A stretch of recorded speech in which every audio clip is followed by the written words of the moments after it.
Volví de Suiza después de 15 años, pensando que abrazaría a mi hijo en medio de la felicidad.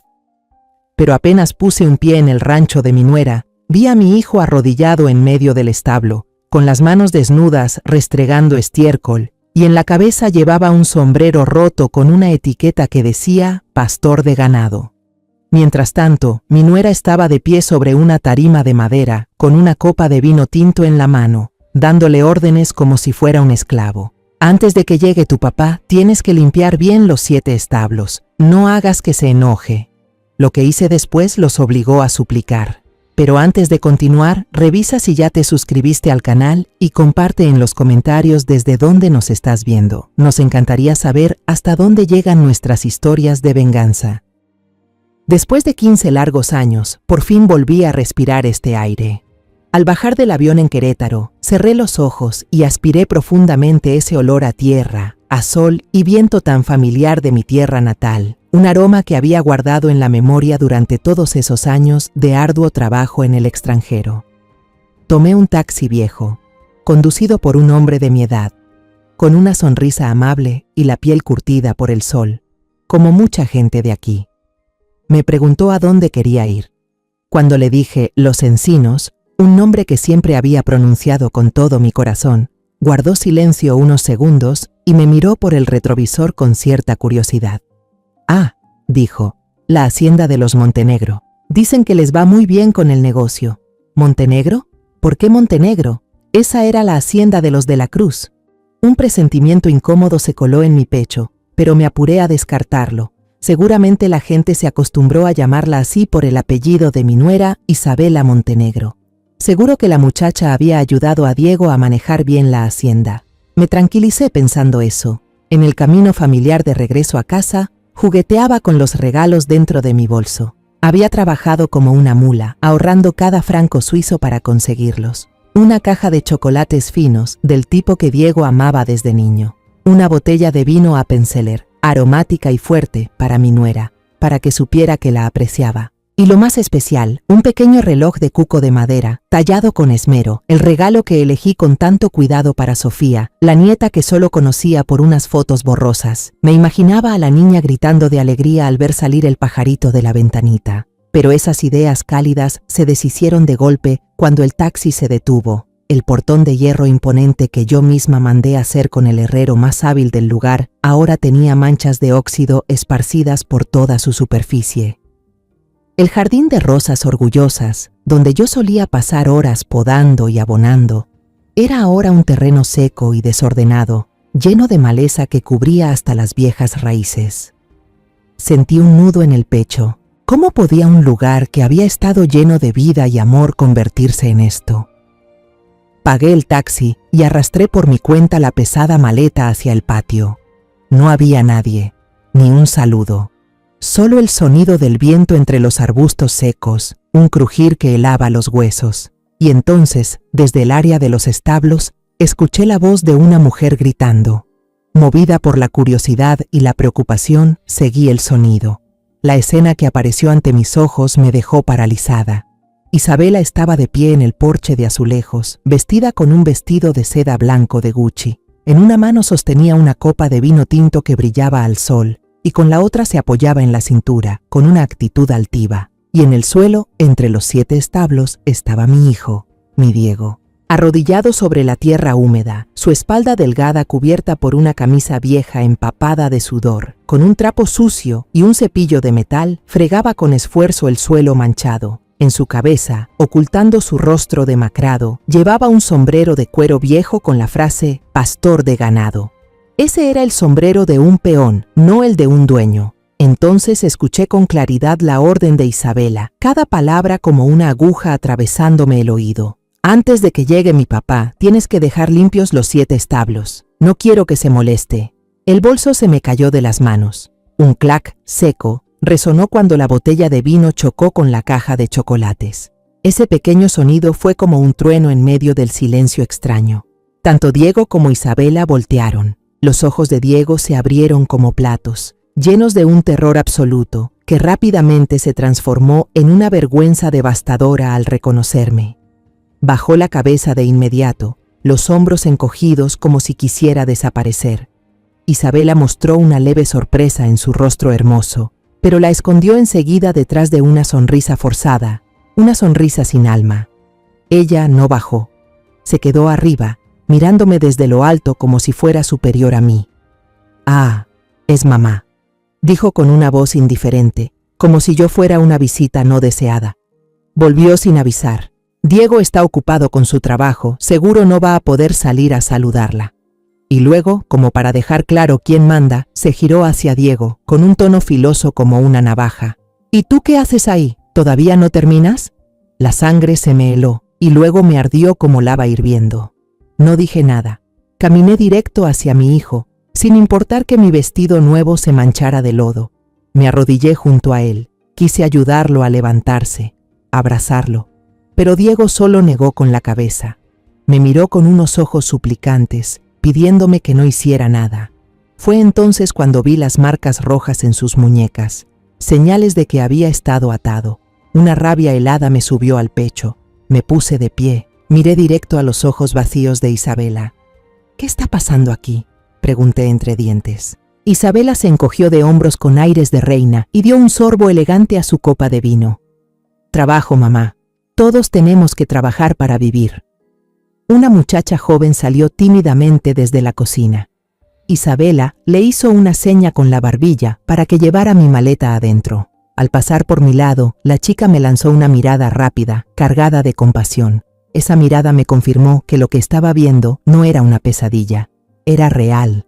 Me condujeron a la sala. La casa estaba decorada con muebles carísimos, pero se sentía un frío que calaba los huesos. Pregunté por Sofía. El corazón me latía fuerte por ver a mi nieta. Isabela respondió con frialdad, sin emoción alguna. «Está tomando la siesta. No se le puede molestar». Cada palabra, cada gesto de mi nuera eran como muros invisibles que me echaban de mi propia casa, que me convertían en una extraña. La cena fue servida, una mesa preparada para 20 personas. Pero en ese comedor enorme solo estábamos 4, perdidos y distantes. El silencio era tan espeso y pesado que sentía cómo se me clavaba en el pecho. Don Fabián, el padre de Isabela, ocupaba la cabecera. Era un hombre gordo, con traje caro que le apretaba la panza. Me miró de arriba abajo, como quien evalúa un producto, y luego apartó la vista sin decir una palabra. A Diego se le permitió sentarse a la mesa, un favor que Isabela le concedió. Pero lo pusieron en la última silla, bien lejos, cerca de la puerta de la cocina, el lugar de los sirvientes. No levantó la cabeza ni una vez. Solo comía a toda prisa como si estuviera cumpliendo un castigo. Vi sus manos, llenas de callos y arañazos, temblando levemente. Isabela y su padre eran los únicos que hablaban, pero no con nosotros. Hablaban entre ellos sobre contratos de exportación de caballos, sobre precios de terrenos en San Miguel, sobre negocios que no entendía. Charlaban como si Diego y yo fuéramos fantasmas invisibles, cosas sin importancia en ese cuarto. Yo me senté ahí, tragando carne dura con dificultad, con un nudo de rabia y humillación atascado en la garganta. Al terminar la cena, Isabela se levantó y se limpió los labios pintados de rojo con una servilleta de seda. «Puede dormir en el cuarto de huéspedes de arriba. Entonces, ya mandé a alguien a limpiarlo», dijo, con tono condescendiente. «¿Y Diego?», pregunté tratando de que no se me quebrara la voz. «¿Dónde duerme mi hijo?». Isabela esbozó una sonrisa burlona y señaló con total indiferencia hacia el final del pasillo, donde la oscuridad lo había tragado todo. «Tiene una habitación propia en la casa trasera. Una habitación propia». La forma en que lo dijo hacía que esas 2 palabras sonaran como una humillación. No pude dormir. La habitación de huéspedes era lujosa, con una cama de plumas mullida y cortinas de terciopelo carísimas. Pero para mí, no era más que una jaula dorada.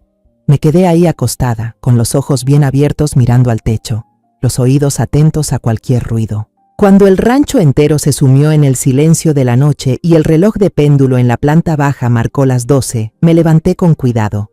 El corazón me latía con fuerza en el pecho mientras bajaba las escaleras en puntas de pie, rumbo a la casa trasera que Isabela había señalado. Era en realidad un viejo almacén remodelado de forma descuidada, completamente separado de la lujosa casa principal. La puerta de madera estaba floja y sin seguro. Empujé con suavidad, y una ráfaga de aire húmedo y helado me golpeó el rostro. Adentro estaba todo a oscuras, apenas iluminado por un rayo de luna que se colaba por una ventanita sucia. Un fuerte olor a ungüento medicinal me invadió la nariz, un aroma de dolor y agotamiento. Poco a poco, mis ojos se acostumbraron a la penumbra. Diego estaba sentado en una cama de fierro junto a la pared, con la cabeza entre las manos, el cuerpo encogido en la desesperación. Al escuchar el chirrido de la puerta, se sobresaltó.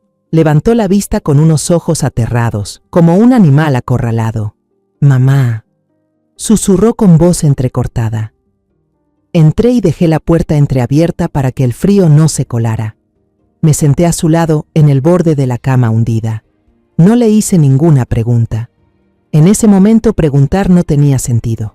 Solo saqué de mi bolso una botella de agua y una caja de galletas de mantequilla que había traído desde Suiza para él, y las puse en sus manos ásperas. Bajó la mirada hacia la caja, un regalo sencillo lleno de cariño. Sus hombros empezaron a temblar. Y entonces, mi hijo, ese hombre grande y fuerte, rompió en llanto, un llanto ahogado y desgarrador, como el de un niño abandonado que estallaba tras años de represión. Se desplomó sobre mi hombro, sus lágrimas calientes empaparon mi blusa. Yo solo pude abrazarlo, acariciar su espalda delgada y dejar que su dolor fluyera. Cuando los sollozos se calmaron y quedaron solo gemidos entrecortados, Diego empezó a hablar. Su voz era ronca y temblorosa, cada palabra una puñalada en mi pecho. Todo comenzó con un accidente de camión devastador, 2 años después de que yo me fuera. El camión de ganado perdió los frenos en una bajada.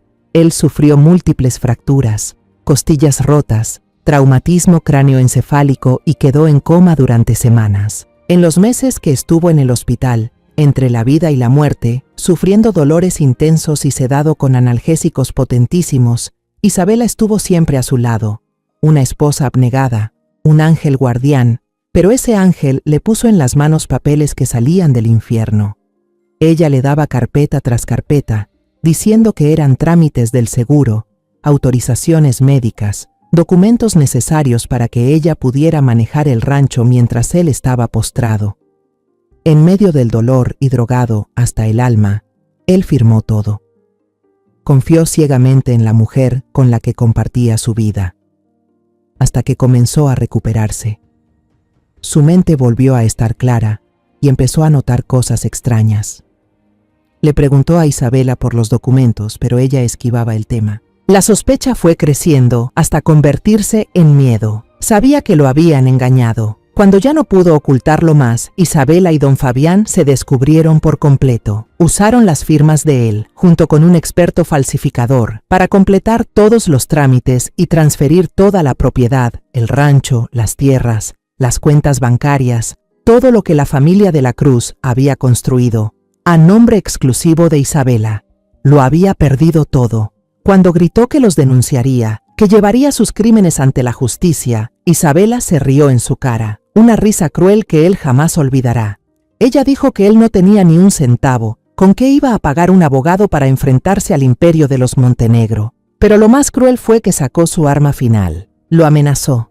Si se atrevía a decir una sola palabra, si intentaba contactarme o hacer público lo que estaba pasando, ella fabricaría pruebas falsas para acusarlo de estar involucrado en negocios ilegales y relaciones inapropiadas, para hacerle parecer un hombre corrupto, un mal padre sin capacidad para criar a Sofía. Usaría el dinero y el poder de los Montenegro para que el tribunal le quitara la patria potestad, para que jamás pudiera volver a ver a su hija. Diego alzó la vista hacia mí, los ojos rojos de desesperación. «Mamá». Su voz se quebró. «Puedo perderlo todo. Puedo vivir como un perro en mi propia casa, pero no puedo perder a Sofía. No puedo». Le apreté con fuerza la mano llena de rasguños. El dolor que sentía ya no era ese tipo de tristeza suave. Se había congelado dentro de mí, convertido en una rabia helada, una determinación inquebrantable. Esos demonios no solo le habían arrebatado todo lo que tenía, también le robaron la dignidad y le ahogaron el alma.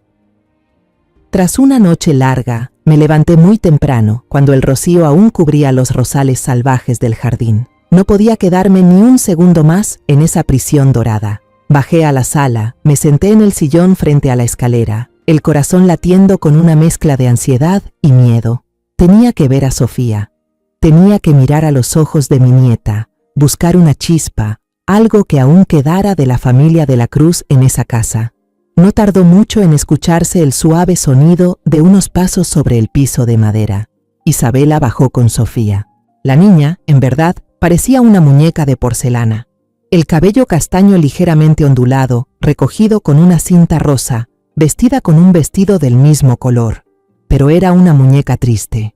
Sus ojos grandes, que deberían brillar con la picardía de la infancia, se veían tímidos y apagados, clavados constantemente en la punta de sus zapatos. Se aferraba con fuerza a la falda de su madre, como si fuera su único refugio en el mundo.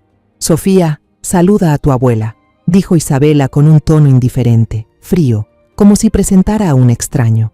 La niña me miró un instante, luego bajó la cabeza y murmuró un saludo que casi se desvaneció en el aire. Intenté sonreír, pero fue una mueca torcida por el dolor que me desgarraba por dentro. La niña tenía miedo de su propia abuela. Sirvieron el desayuno en la misma mesa de madera larga y fría que anoche. Don Fabián ya estaba sentado en la cabecera, con un periódico financiero en la mano. Isabela a su lado, formando ambos una fortaleza imposible de penetrar. A mí me sentaron en un costado, sola, y en una esquina de la cocina, como una sombra muda, estaba Diego. No se le permitió sentarse a la mesa. Tenía que quedarse allí, esperando, como un sirviente fiel, aguardando a que los amos terminaran para poder limpiar y recibir las sobras. Sentí su mirada furtiva hacia su hija, una mirada llena de amor inmenso y de un dolor insoportable. La rabia me recorrió entera, pero la contuve. No podía permitir que mis emociones arruinaran el plan. Hoy tenía que encontrar una salida, un camino. Saqué de mi bolso un pequeño reloj de cuco de madera, el regalo más valioso que tenía para mi nieta. «Tengo un regalo para ti, Sofía». Coloqué el relojito sobre la mesa. Por primera vez desde que la vi, los ojos de la niña se iluminaron con curiosidad. Se soltó con timidez de la falda de su madre. Se acercó con pasos inseguros, las manitas dudando si tocarlo o no. Le sonreí con dulzura mientras le daba cuerda al reloj. Justo a las 12 campanadas, la pequeña puertecita se abrió y un pajarito de madera salió cantando un cuco cristalino. Fue como si ocurriera un milagro. Sofía soltó una risa suave, una carcajada inocente, pura como el cristal. Ese sonido fue como un manantial que refrescó mi alma reseca, disipando la tensión que llenaba el ambiente. Fue el sonido más hermoso que escuché en 15 años. Al ver la sonrisa de mi nieta, sentí un poco de valor surgir dentro de mí. Me arriesgué, con la voz lo más suave posible. «¿Te gusta, mi amor? Más tarde, se lo mostramos a tu papá, ¿sí? Seguro que le va a encantar». «Papá». Recalqué esa palabra a propósito. En ese instante la sonrisa de Sofía se desvaneció. Se sobresaltó, dio un paso atrás y miró a Isabela con miedo en los ojos. Luego me miró a mí, negando con fuerza, y su vocecita volvió a ser apenas un susurro. «No se puede, abuela. Mamá me dijo que no lo llame papá». Sentí como si alguien apretara mi corazón con fuerza. El aire a mi alrededor se volvió denso. Entonces, intenté hablar, con la voz temblorosa. «¿Cómo te dijo mamá que lo llames?». Sofía me miró con esa inocencia suya, y en medio del silencio mortal del comedor, la voz pura de un ángel pronunció palabras venidas del infierno, claras y contundentes. «Mamá dice que debo llamarlo el sirviente». «Tlin». El tenedor de plata de don Fabián cayó sobre el plato de porcelana, haciendo un ruido agudo. Él no dijo nada, solo lanzó una mirada rápida hacia su hija, una mirada cargada de advertencia, pero Isabela no. Ella alzó la cabeza con orgullo y me lanzó una sonrisa de satisfacción, una sonrisa cruel y arrogante. Era la sonrisa de una ganadora. «Los niños son muy sinceros, ¿verdad, mamá?», dijo ella, con una dulzura tan falsa que daba escalofríos. «Solo dicen lo que ven». En la esquina de la cocina, vi los hombros de Diego temblar. Se giró hacia la pared, pero yo sabía que estaba tratando de ocultar las lágrimas de un padre al que le habían quitado incluso su nombre. El dolor dentro de mí se desvaneció. En su lugar, nació una determinación helada como el acero. No iba a llorar, no iba a caer, iba a luchar. Justo después de la comida, puse como excusa que me sentía un poco mal, que quería ir al pueblo a comprar unas medicinas que suelo usar. Isabela se encogió de hombros y aceptó, quizás creyendo que una anciana senil como yo no podría hacer nada. Antes de salir, pasé junto a la joven empleada que ayer me miró con lástima. Dejé caer intencionalmente mi pañuelo bordado justo al lado de sus pies. Cuando la muchacha se agachó para recogerlo, yo también me incliné para recibirlo, y en ese breve instante le susurré rápido y con urgencia: necesito un abogado, alguien que la familia Montenegro no pueda comprar. ¿Conoces a alguien? Ella se sobresaltó, los ojos bien abiertos del susto. Miró alrededor con cautela y al ver que nadie prestaba atención, me metió en la mano una servilleta doblada en 4. No dijo nada, solo asintió levemente y se fue con la pila de platos sucios. Apreté con fuerza ese trozo de papel, sintiéndolo como un salvavidas. Salí del rancho y caminé por el camino polvoriento hasta tomar un viejo autobús al centro de Guanajuato. Solo cuando estuve sentada en el asiento, me atreví a abrir la servilleta con manos temblorosas. Dentro había una línea escrita a toda prisa: abogada Beatriz Morales, especialista en casos complicados, seguida de una dirección. La oficina de Beatriz estaba en el segundo piso de un edificio antiguo, nada lujoso ni imponente. Todo era sencillo, viejo. Beatriz Morales era una mujer de mediana edad, con el cabello negro recogido en un moño prolijo que dejaba ver una frente inteligente. Vestía un traje gris simple, pero irradiaba una fuerza imponente. Lo que más me impactó fueron sus ojos, firmes, agudos, llenos de comprensión. Me senté frente a ella, y entonces ya no pude más. Todos los muros que había construido desde la mañana se vinieron abajo. Lloré desconsoladamente mientras contaba toda la historia entre sollozos ahogados. Desde lo que vi en el establo, la tragedia en el cuarto de almacenamiento, hasta las desgarradoras palabras de Sofía esa misma mañana. Beatriz escuchó en silencio, sin interrumpirme ni una sola vez. De vez en cuando anotaba algo en su libreta. Solo me acercó un vaso de agua, un gesto pequeño pero lleno de consuelo. Cuando terminé, con la voz ronca por tanto llorar, Beatriz me miró directo a los ojos. No vi lástima en su mirada, solo empatía y una determinación de acero. Su voz fue firme, sin un atisbo de duda, y sembró en mí la primera chispa de esperanza. «Señora Elena», dijo, «si falsificaron su firma mientras su hijo estaba bajo tratamiento por un accidente, si torturaron su mente y envenenaron el alma de un niño, no solo recuperaremos lo que les pertenece, vamos a hacer que paguen por cada crimen que cometieron». Regresé al rancho cuando la tarde ya se deslizaba por el patio, intentando fingir el rostro cansado pero sereno de una anciana que acaba de dar un paseo por el pueblo. Las palabras de Beatriz aún resonaban en mis oídos.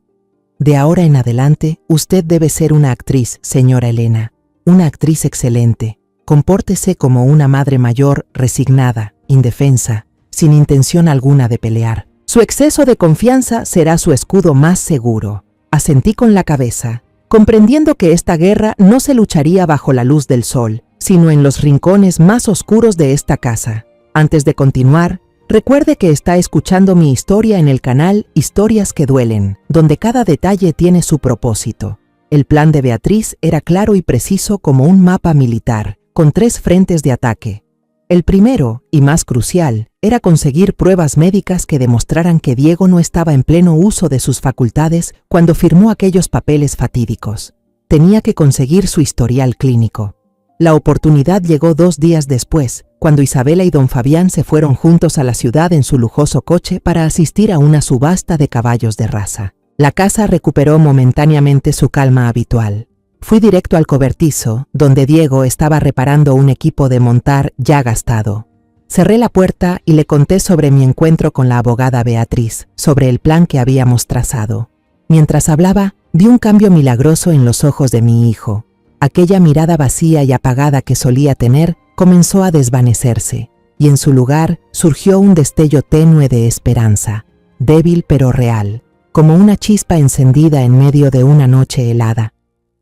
«Mamá, ¿lo dice en serio?», murmuró Diego, aún incrédulo. «Nunca te he mentido», le aseguré, «pero necesitamos tu ayuda. ¿Aún tienes algún documento de identidad? ¿Recuerdas en qué hospital te atendieron?». Asintió con fuerza y comenzó a hurgar en la única caja de madera que aún conservaba. Me entregó su credencial de elector y su tarjeta del seguro médico, ambas muy desgastadas. «Hospital Central de Guanajuato», dijo. «Estuve allí casi 6 meses». Al día siguiente, volví a tomar el autobús hacia la ciudad. Esta vez, no fui al despacho de la abogada, sino directamente al hospital. Ya tenía listo mi papel. Me puse el suéter más viejo que tenía, despeiné adrede mi cabello y mis ojeras marcaban la falta de sueño.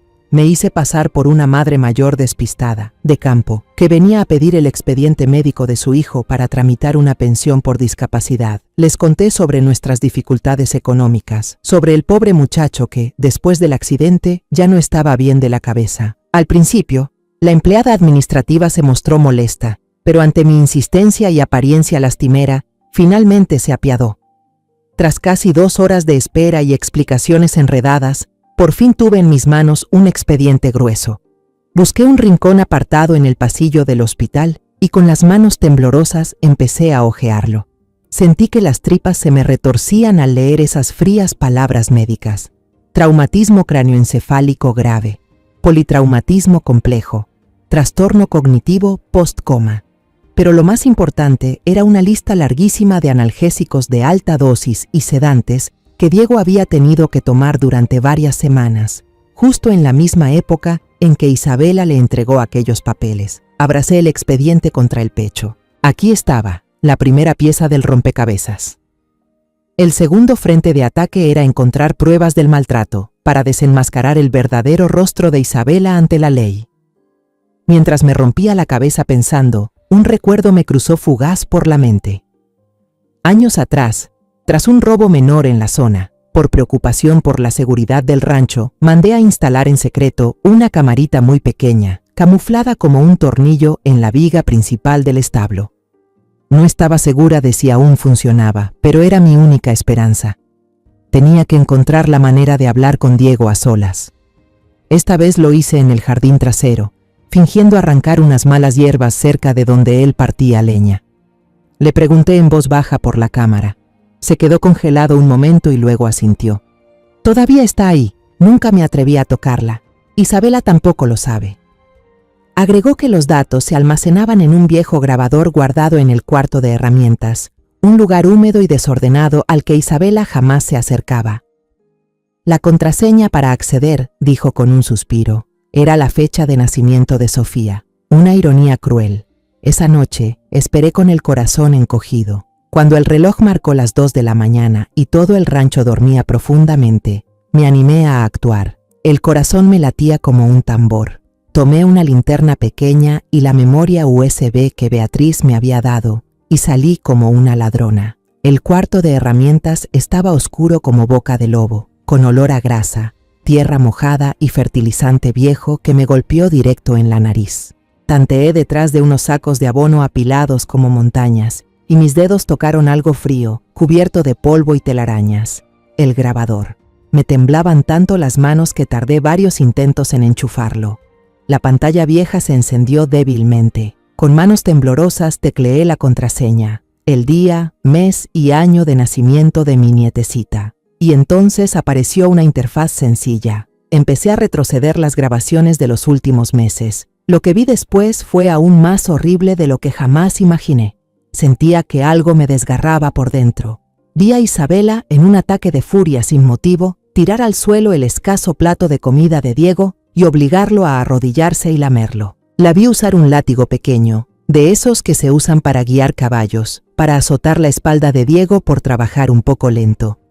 La vi encerrarlo en el establo durante una noche helada, solo porque se atrevió a pedir una manta más gruesa. Cada imagen, cada sonido, era como un martillazo en mi corazón. Me mordí el labio hasta sangrar para no soltar un sollozo. y rápidamente copié los videos más brutales y nítidos al USB. Mientras yo reunía las pruebas en silencio, Beatriz se encargaba del tercer frente de ataque: investigar los documentos legales. Ella contactó a un viejo amigo, un notario jubilado que aún conservaba muchas conexiones y prestigio en el registro público de Guanajuato. 2 días después, mientras colgaba ropa en el patio, mi viejo celular vibró. Un número desconocido. Corrí al almacén para contestar. Era Beatriz, llamando desde un teléfono público. Su voz sonaba un poco emocionada. «Señora Elena, tenemos un gran avance». Me soltó una noticia que me dejó helada. La amiga de la señora confirmó que el sello de la oficina notarial, estampado en los documentos de transferencia de derechos de uso de la tierra, era falso. El sello auténtico con ese número de serie había sido retirado y anulado 3 años antes, mientras que la fecha de firma en los papeles era del año pasado. Esos zorros astutos cometieron un descuido en un detalle que no esperaban. No solo eso, el perito caligráfico preliminar también determinó que la firma de Diego mostraba señales de haber sido falsificada torpemente a partir de una firma auténtica. Yo estaba parada en la oscuridad del almacén, con una mano sosteniendo el teléfono y la otra apretando con fuerza el USB que contenía aquellas grabaciones infernales. Debajo de la cama, en mi dormitorio, estaba el grueso expediente médico. Al escuchar las palabras de Beatriz por teléfono, por primera vez desde que regresé, sentí que ya no era una víctima indefensa. Teníamos un arma. A la mañana siguiente, mientras alimentaba a las gallinas en el patio, el teléfono volvió a vibrar con un número desconocido. Era Beatriz. Su voz, al otro lado de la línea, sonó firme, sin una pizca de duda. «Señora Elena, ya tenemos todo lo necesario. El expediente médico, las pruebas de falsificación y también esas imágenes. Por principios profesionales y para evitar una batalla legal prolongada, les daremos una última oportunidad de salvarse de una destrucción pública. ¿Está usted lista?». Respiré hondo, percibiendo el olor a tierra mojada tras una noche de lluvia. «Estoy lista», respondí, con una voz tan serena que hasta yo misma me sorprendí. El miedo me había abandonado desde anoche, cuando vi aquellas escenas del infierno. Ahora, solo quedaba en mí una determinación helada. Beatriz decidió que no nos reuniríamos en la hacienda, el lugar que ellos consideraban su territorio.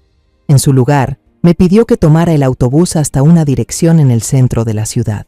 Era la mansión privada de los Montenegro, una fortaleza de vidrio y concreto gris, fría y arrogante en medio de los edificios antiguos de Guanajuato.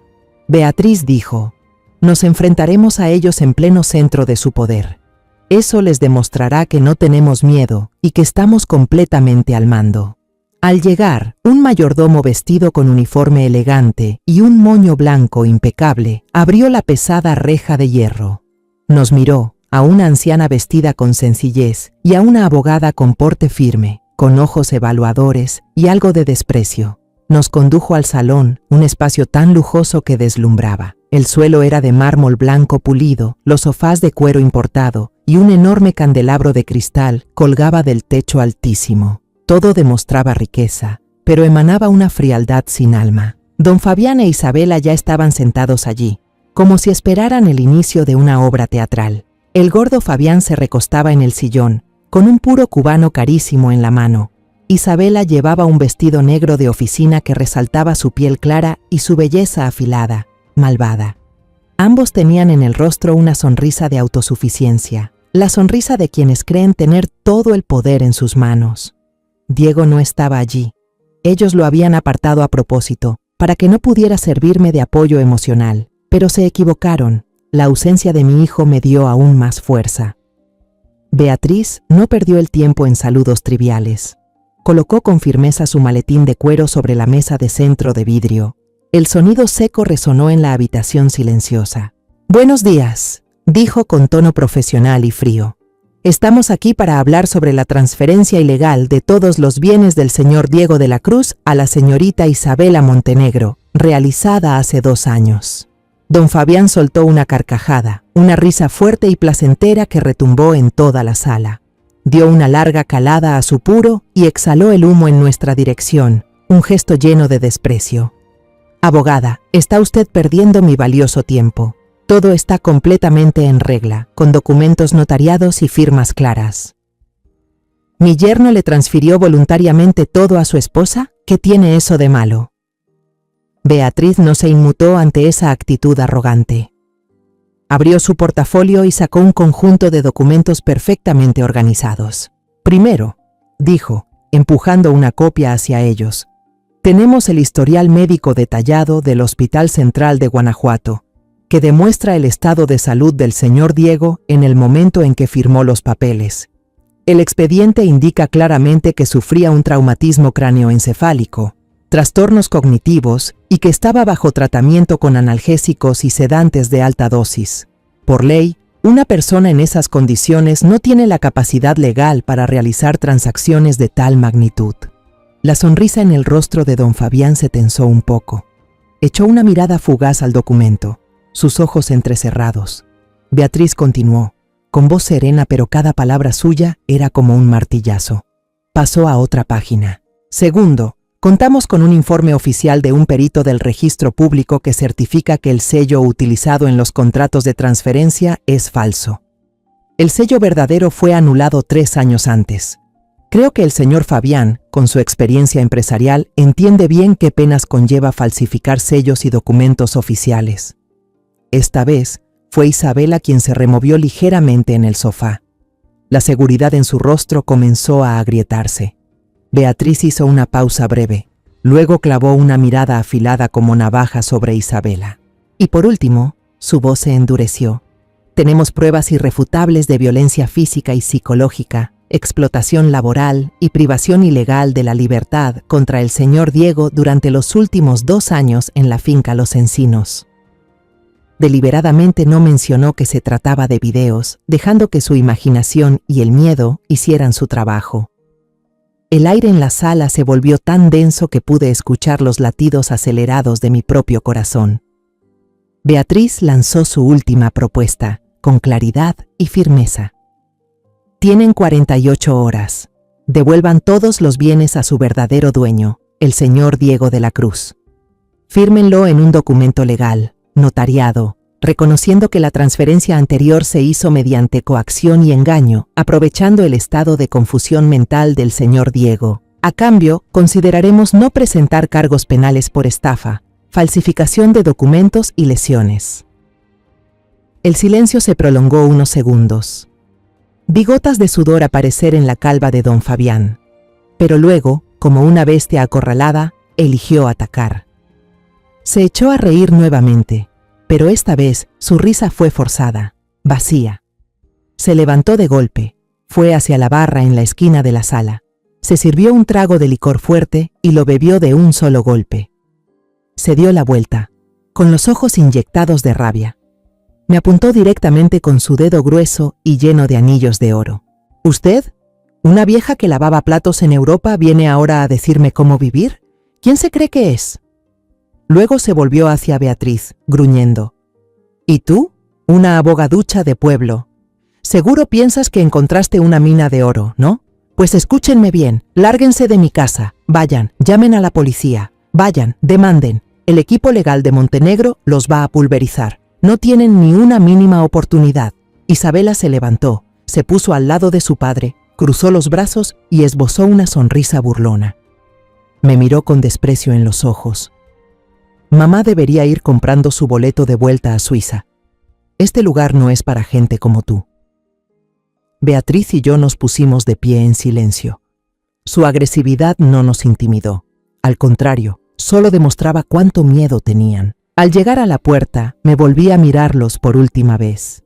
Ahí estaban, rodeados de un lujo frío, pequeños y miserables en su furia. Ya no sentía ni miedo ni dolor, solo quedaba una calma escalofriante. Hablé en voz alta, lo suficiente para que ambos me oyeran.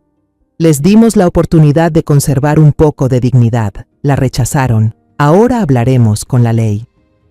Nuestra declaración de guerra, fría como el hielo, por parte de Beatriz y mía, pareció solo una brisa leve dentro de la lujosa mansión de los Montenegro. Pero ellos no sabían que esa brisa era el presagio de una tormenta inminente.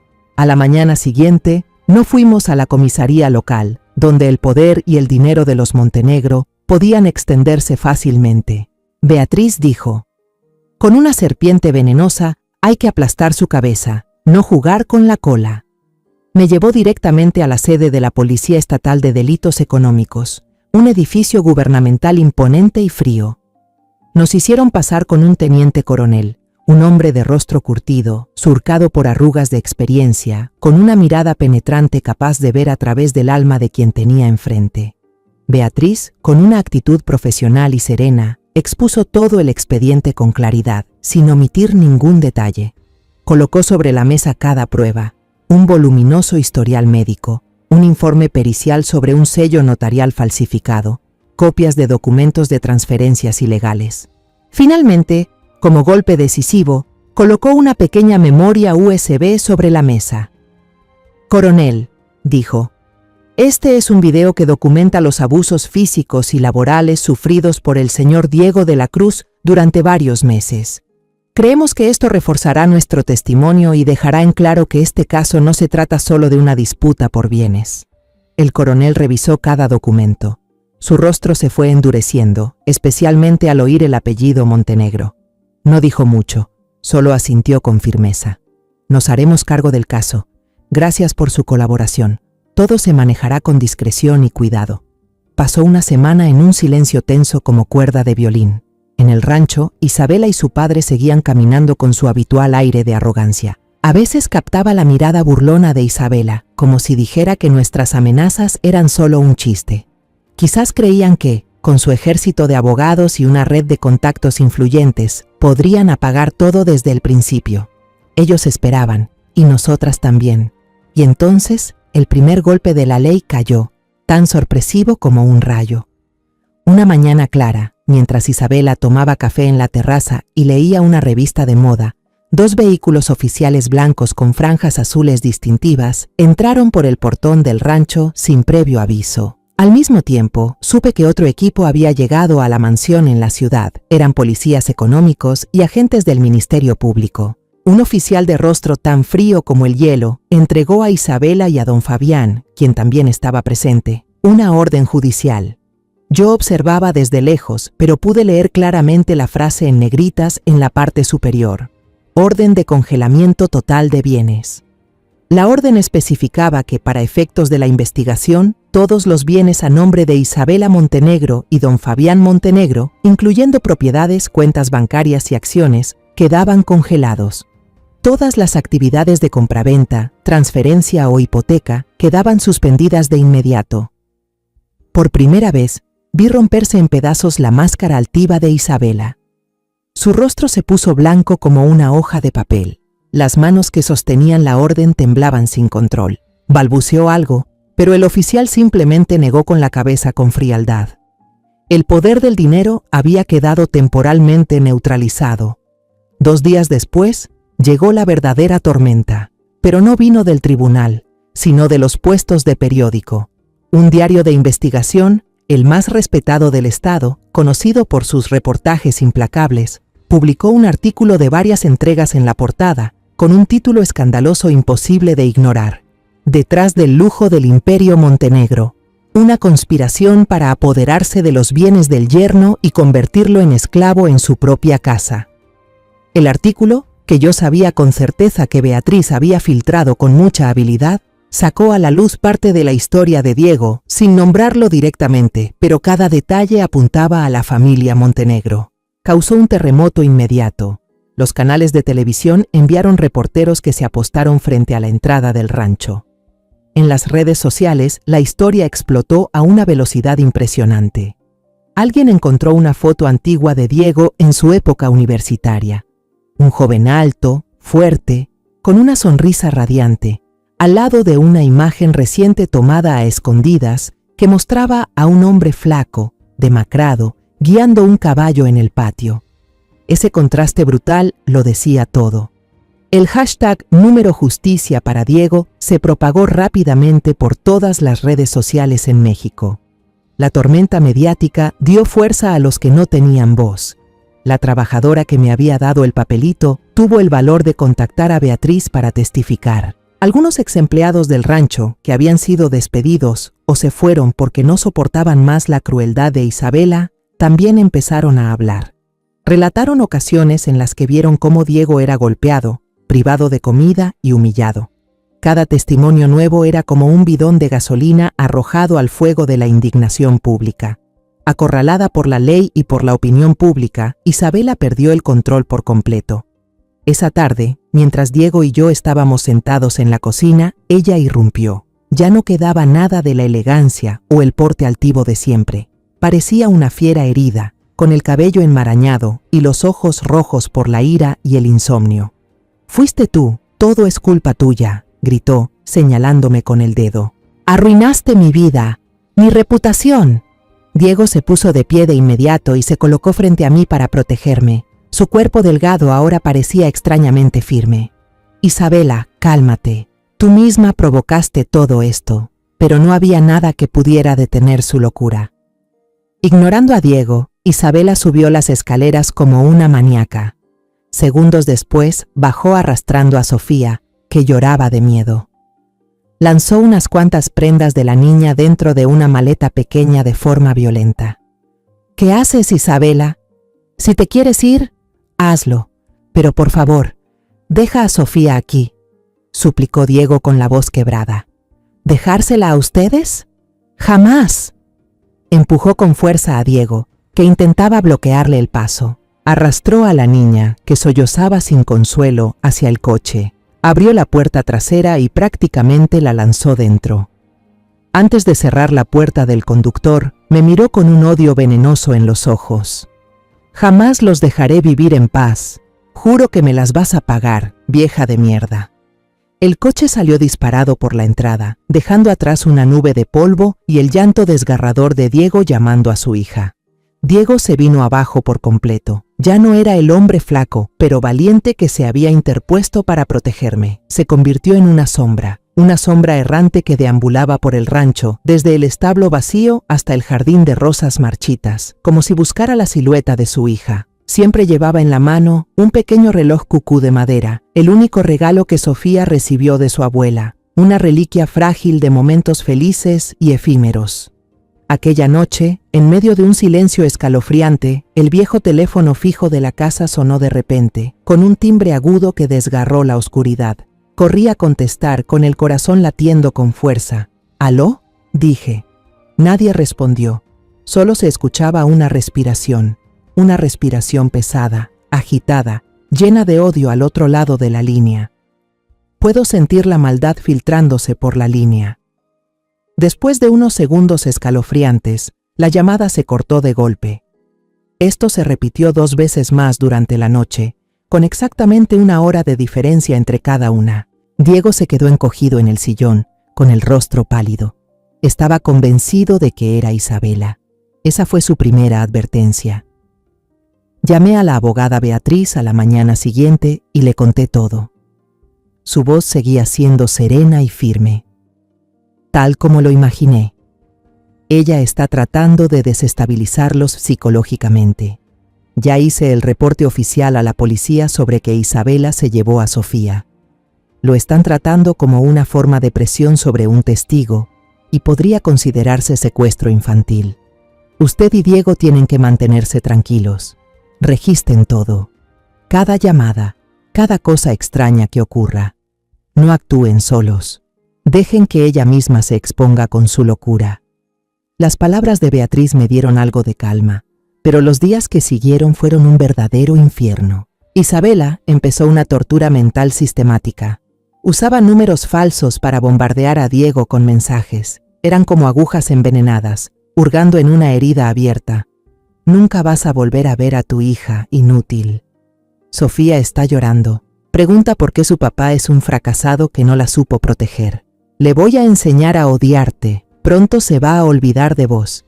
Diego estaba al borde de la locura. No comía, no dormía. Se pasaba el día entero mirando fijamente la pantalla del celular, leyendo y releyendo esas frases crueles, torturándose a sí mismo. Le escondí el teléfono, pero ni así lograba apagar los demonios que se agitaban dentro de él. Después empezaron los ataques físicos. Una mañana, una de las pocas empleadas que aún trabajaban con nosotros soltó un grito aterrador. En la puerta principal, uno de los gallos más fuertes del corral yacía muerto, desplumado, con el cuello retorcido, bañado en su propia sangre. No había ninguna nota, solo ese acto espeluznante y salvaje, una amenaza muda pero poderosa. Llamamos a la policía, tomaron fotos, registraron el incidente, pero terminaron encogiéndose de hombros. No había pruebas suficientes para culpar a nadie. El miedo se apoderó del rancho. Por las noches, nadie podía dormir profundamente. Cada tanto se oían piedritas golpeando contra las ventanas del dormitorio. Los perros guardianes, que siempre fueron tranquilos, ahora ladraban furiosos a figuras borrosas que se deslizaban tras el cerco. Cambiamos todas las cerraduras, y Diego instaló reflectores con sensores de movimiento por toda la casa. Cada vez que un gato callejero pasaba, la luz se encendía, haciéndonos saltar del susto. El golpe más cruel, la puñalada más profunda, llegó una semana después. Isabela llamó a Diego, esta vez desde su número habitual. Cuando Diego atendió, se quedó helado. Ella no dijo ni una palabra. Le puso a escuchar la voz de Sofía. «Papi». La nena lloraba, entrecortada. «Mamá dice que ya no me querés, que me abandonaste. Papi, vení a buscarme, por favor». La llamada se cortó de golpe. Diego se desplomó. Arrojó el celular contra la pared con tanta fuerza que se hizo trizas. Golpeó el muro de piedra con los puños hasta que le sangraron los nudillos, gritando el nombre de su hija entre lágrimas de impotencia y dolor. Corría a abrazarlo, el alma hecha pedazos. Sabía perfectamente que una criatura inocente como Sofía no podía haber inventado esas palabras. Isabela se las había hecho repetir, manipulando el amor de la niña para clavar el cuchillo más venenoso directo en el corazón de Diego. Después de esa llamada espantosa, todo quedó en silencio. No más mensajes, no más llamadas anónimas, no más actos aterradores. Un silencio repentino, más escalofriante que cualquier amenaza. Vivíamos en un estado de angustia extrema, sin saber si esto era la calma antes de una tormenta aún más grande, o si la bestia loca se había retirado momentáneamente a las sombras para preparar otro ataque. Para no dejarnos devorar por el miedo, intentábamos aferrarnos a algo de normalidad.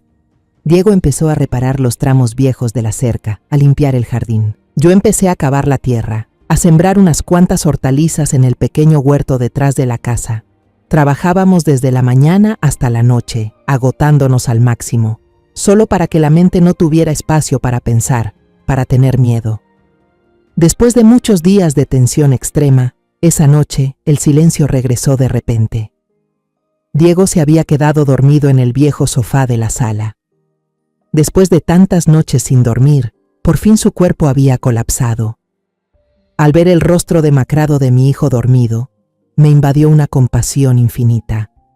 Le tapé con una manta delgada, luego me senté en el sillón junto a él, encendí la lámpara de mesa y traté de leer unas páginas de un libro. Quería aferrarme a ese raro momento de paz, aunque sabía que podía romperse en cualquier instante. Pasada la 1 de la madrugada, cuando mis ojos ya empezaban a cerrarse, esa paz se rompió.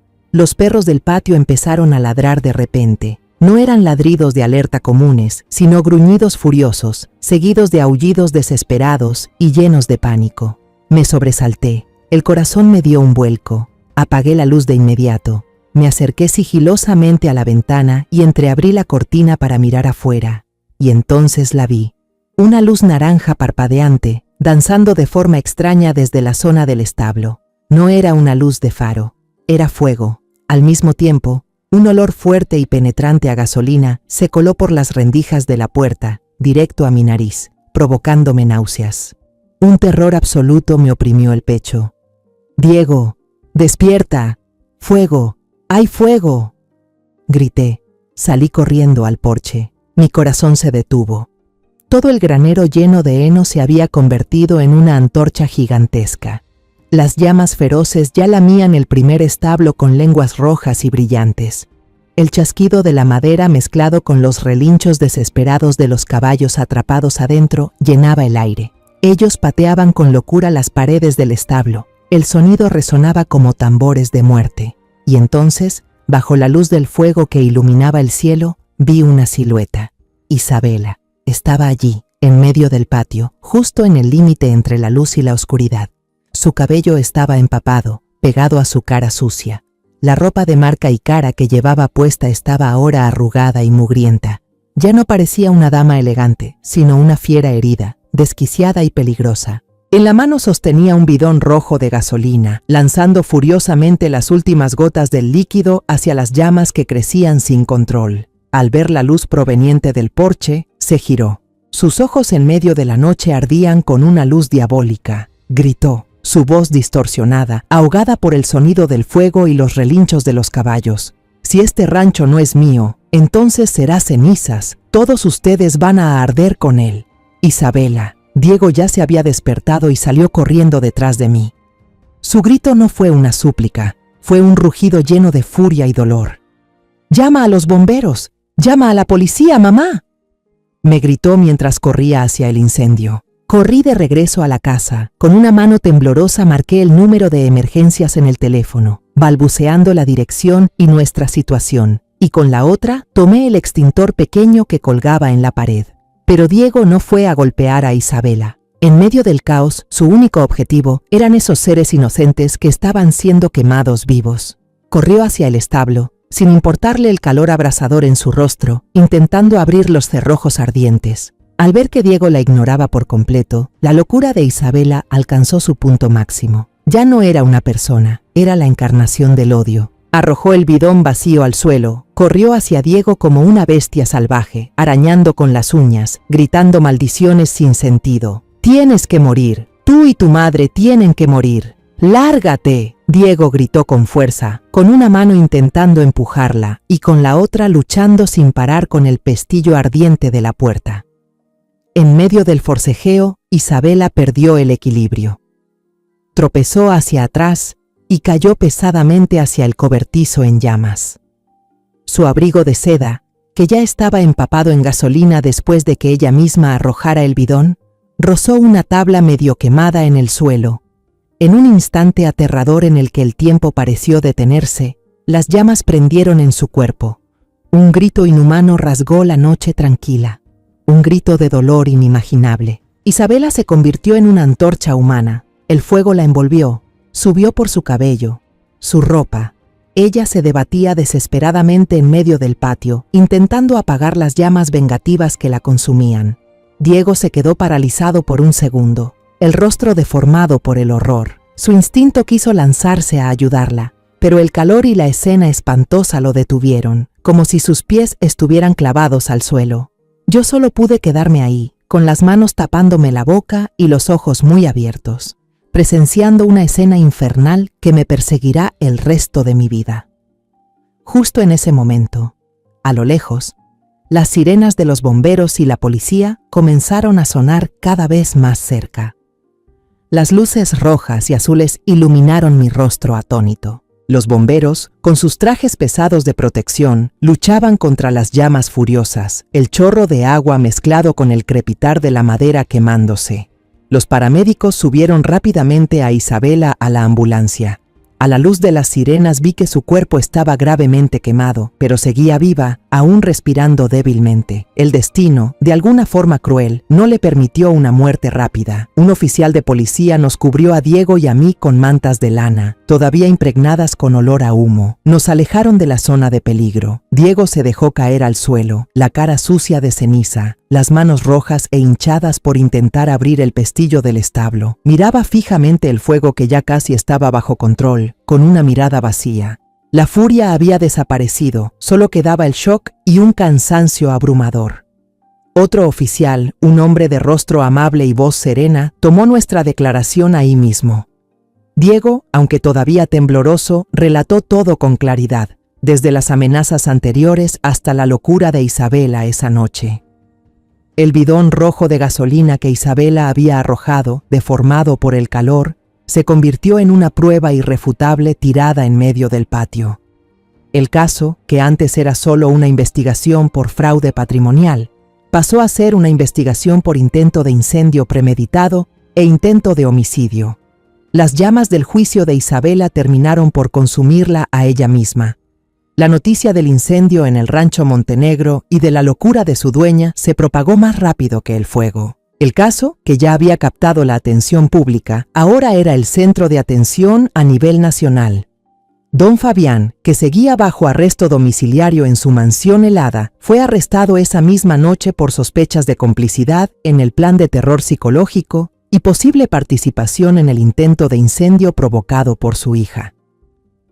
El imperio Montenegro comenzó a derrumbarse desde dentro, pero entre las cenizas y el frío proceso judicial, la mayor preocupación, el dolor que nos atormentaba a Diego y a mí, era Sofía. ¿Dónde estaba nuestra niña? ¿Estaba a salvo? Con una madre fuera de sí, cualquier cosa podía pasar. La policía lanzó de inmediato una búsqueda urgente en todo el estado.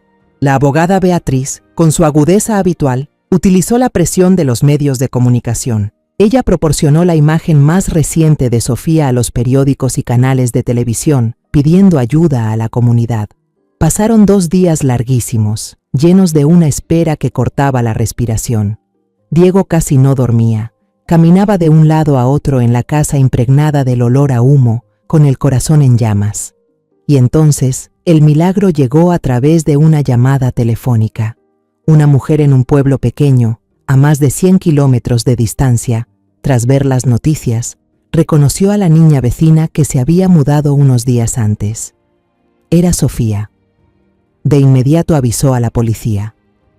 Resultó que, antes de llevar a cabo su plan de venganza, Isabela había dejado a la niña en casa de una conocida lejana, mintiendo que se iría de viaje por trabajo unos días. En medio de su locura, quizás aún le quedaba un poco de cordura para no arrastrar a su hija al fuego.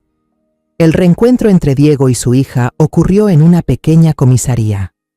Cuando entramos, Sofía estaba encogida en una silla, al lado de una oficial que intentaba consolarla. Estaba más delgada y asustada. Sus ojos grandes miraban todo con desconcierto. Al ver a Diego, la niña se detuvo un segundo. Luego rompió en llanto y se lanzó a los brazos de su padre como un pajarito que vuelve a su nido. «Perdóname, papá, perdóname», repetía entre sollozos. «Mamá me obligó a mentir.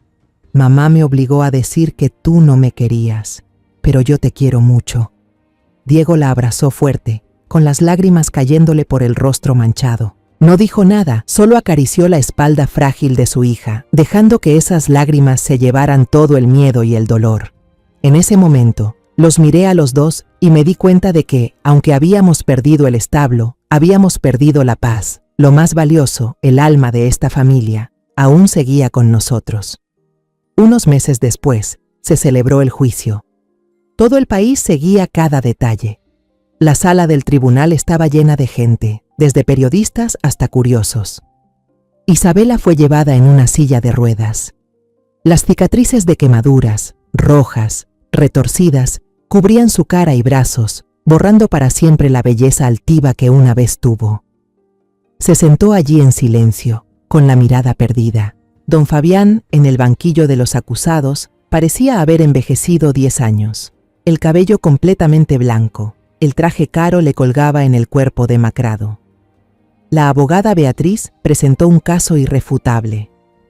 Con calma y firmeza, fue mostrando una a una las pruebas, historiales médicos, informes periciales sobre las firmas falsificadas, el video donde Isabela insultaba y golpeaba a Diego, testimonios de antiguos empleados. Finalmente, presentó pruebas contundentes sobre el incendio, nuestras declaraciones, fotos del bidón de gasolina y, lo más importante, la confesión de la propia Isabela durante un delirio en el hospital, escuchada por varias enfermeras. La defensa intentó argumentar que Isabela actuó bajo un estado mental alterado por la presión mediática y la investigación, pero el fiscal respondió con fuerza, demostrando que todo fue parte de una cadena de acciones calculadas, que fueron desde el fraude y amenazas hasta el secuestro de una menor y, como colofón, el incendio intencional. El día de la sentencia, el juez leyó el veredicto con voz clara, cada palabra resonando en la sala. Isabela Montenegro fue condenada por fraude, falsificación de documentos, violencia intrafamiliar, poner en peligro a una menor e incendio premeditado. La pena total, 20 años de prisión. Don Fabián recibió 10 años por complicidad y fraude organizado. Al escuchar la sentencia, Isabela no gritó ni lloró. Solo se giró y nos miró a Diego y a mí con una mirada vacía, pero aún cargada de odio.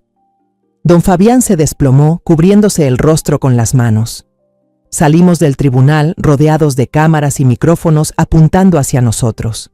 Diego no dijo nada, solo abrazó con fuerza a Sofía, protegiéndola del ruido del mundo exterior. Beatriz habló en nuestro nombre, con palabras sencillas. Se ha hecho justicia. Ahora es momento de que esta familia comience a sanar. Justo después del juicio, con la ayuda de Beatriz, Diego presentó la solicitud de divorcio unilateral y pidió la custodia exclusiva de su hija. Con las pruebas irrefutables del comportamiento de Isabela, el tribunal concedió rápidamente su petición. Todos los lazos legales tóxicos con la familia Montenegro quedaron completamente cortados. La hacienda Los Encinos, aunque en parte reducida a cenizas, volvió oficialmente a su verdadero dueño. Regresó a la familia de la Cruz. Los primeros días después de la tormenta fueron muy difíciles. El olor a humo y cenizas aún flotaba en el aire, como un recordatorio persistente de aquella noche aterradora. Una mañana, Diego, Sofía y yo nos paramos frente a lo que quedaba del granero y de los establos. Solo quedaban las estructuras de madera calcinadas, montones de escombros silenciosos bajo la luz del amanecer. Un silencio pesado nos envolvía a los tres. Diego miró las cenizas, luego me miró, con una expresión cargada de un cansancio profundo. «Mamá», me preguntó con voz ronca, ¿deberíamos vender este lugar e iniciar de nuevo en otra parte? Este lugar tiene demasiados recuerdos dolorosos. Miré a mi hijo, miré a mi nieta acurrucada junto a sus piernas, y luego miré a lo lejos, hacia las colinas verdes que rodeaban la hacienda, la tierra que mis antepasados habían construido con sudor y lágrimas. Negué con la cabeza con firmeza y tomé su mano endurecida por el trabajo. No, Diego, esta es nuestra casa, esta es nuestra raíz. No vamos a huir del pasado. Huir solo hace que nos persiga para siempre. Nos quedaremos aquí, limpiaremos estas cenizas y construiremos un futuro mejor justo sobre ellas. Los ojos de Diego mostraron algo de sorpresa, y poco a poco, la determinación de mis palabras encendió una nueva llama en su mirada. Sofía, aunque no entendía del todo, también asintió con firmeza. En ese momento, supe que estaríamos bien. Lo primero que hicimos fue cambiarle el nombre a la hacienda. El nombre Los Encinos estaba demasiado vinculado al dolor. Yo propuse uno nuevo, Rancho La Esperanza. Diego y Sofía estuvieron de acuerdo al instante. El nuevo nombre era como una promesa, un nuevo comienzo para todos nosotros. Comenzaron las labores de reconstrucción. Contratamos a un equipo para limpiar todo lo que se había quemado. Pero Diego no se quedó de brazos cruzados. Cada día se arremangaba, cargaba maderas quemadas y retiraba escombros junto a los obreros. Yo sabía que trabajaba así para liberar la energía negativa, para que el sudor lavara los recuerdos de humillación. Por mi parte, empecé con el jardín de rosas que había sido abandonado. Arranqué las malas hierbas, podé las ramas secas, removí la tierra alrededor de cada planta. Sembré nuevas semillas, semillas de vida y color. Sofía era quien más necesitaba sanar. Los meses pasados junto a una madre inestable habían dejado cicatrices invisibles en su alma frágil. Por las noches tenía pesadillas. Se despertaba llorando y llamando a su papá. Diego y yo nos turnábamos para estar con ella, abrazarla y cantarle canciones de cuna. El amor paciente de un padre y una abuela fue poco a poco el mejor remedio. Las risas de Sofía empezaron a volver, tímidas al principio, luego cada vez más alegres y claras. Volvió a buscarme, llamándome con ternura, abuelita. Cada mañana corría emocionada a ver cómo Diego cuidaba a los caballos que lograron salvarse del incendio. Diego también entendió que no podía sanar solo. Su mayor acto de valentía no fue enfrentar a Isabela, sino enfrentar sus propias heridas internas. Él mismo decidió buscar a un terapeuta en la ciudad. Las sesiones le ayudaron a enfrentar el trastorno de estrés postraumático, el dolor y la culpa que había guardado por años. Aprendió a perdonarse, a volver a confiar. Poco a poco, Volví a ver en Diego al hombre de antes, un hombre que recuperaba la seguridad en sí mismo y la dignidad que había perdido. Un año después, el Rancho Esperanza había cambiado por completo. El establo se reconstruyó, ahora más amplio y ventilado, con grandes ventanas que dejaban entrar la luz del amanecer. Mi jardín florecía con rosas de todos los colores, llenando el aire con un aroma delicioso. Diego no solo reanudó el negocio de crianza de caballos, sino que también puso en marcha un proyecto que llevaba tiempo soñando. Abrió un curso gratuito de equinoterapia y cuidado de caballos para jóvenes en situación vulnerable y personas que habían sufrido violencia doméstica.